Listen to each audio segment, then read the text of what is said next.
बंदर मियाँ तो मशहूर ही अपनी नक्काली और शरारतों की वजह से थे, जिससे जंगल के तमाम जानवर लुत्फ अलिफाते, लेकिन बिलुमड़ी को उनकी ये हरकत सख्त नागवार गुजरती थी, क्योंकि अक्सर बेशतर वो बंदर मियाँ की शरारत का निशाना बुनती थीं। बात महज शरारत तक होती तो कोई बात ना थी, बंदर मियाँ मजाक ही मजाक में बिलुमड़ी की बेइज्जती कर दिया करते थे, और अपनी इज्जत तो सभी को प्यारी होती है।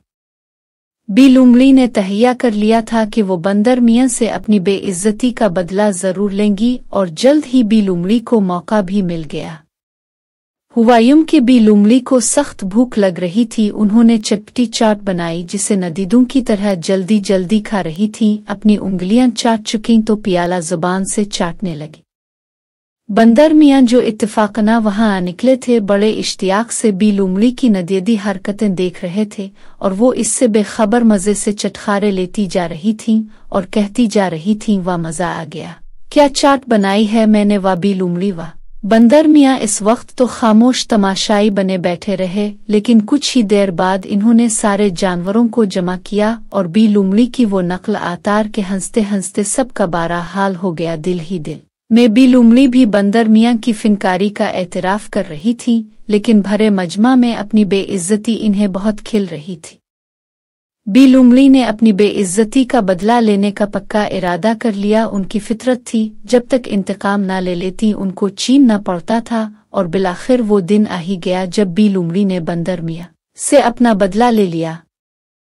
इस रोज मौसम सख्त गर्म था, धूप भी बहुत तेज थी। बंदर मियाँ गर्मी से निढाल बरगद के साए में मजे से सो रहे थे। इन्हें यूं बेखबर सोता देखकर बिलुमड़ी को अपना इंतकाम याद आ गया। वो दबे पांव बंदर मियाँ के नजदीक गईं और खारदार झाड़ी पहले बंदर मियाँ के चेहरे और फिर कलाई पर जोर से मार कर पिल भर में ये जा वो जा।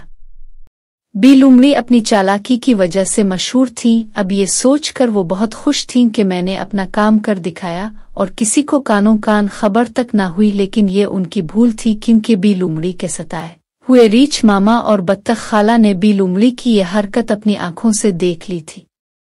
अब वो बंदर मियाँ से, जिनका चेहरा और कलाई बारी तरह जख्मी हो गए थे, उनकी तकलीफ की शिद्दत महसूस करके न सिर्फ हमदर्दी कर रहे थे, बल्कि जंगल के बादशाह शेर से बिलुमड़ी की शिकायत के इंसाफ की दरख्वास्त पर इसरार भी कर रहे थे। पहले तो बंदर मियाँ ने इनकार कर दिया, और फिर बत्तख खाला के एहसास दिलाने पर कि ये खामोशी कल बिलुमड़ी को औरों पर जुल्म करने पर अलिफाक आएगी, बंदर मियाँ ने जंगल के बादशाह से इंसाफ तलब करने का फैसला कर लिया।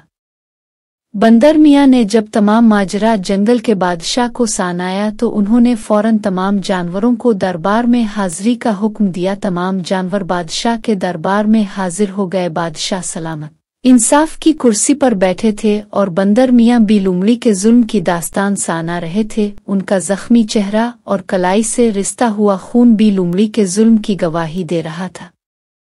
बत्तख खाला और रीछ मामा ने बिलुमड़ी के खिलाफ हल्फिया गवाही दी थी। तमाम जानवर बिलुमड़ी को लानत मलामत कर रहे थे। पहले तो वो इनकार करती रहे, लेकिन बंदर मियाँ ने सबूत पेश कर दिए। कोई रान फरार न पाकर बिलाखिर बिलुमड़ी ने इकबाल जुर्म कर ही लिया।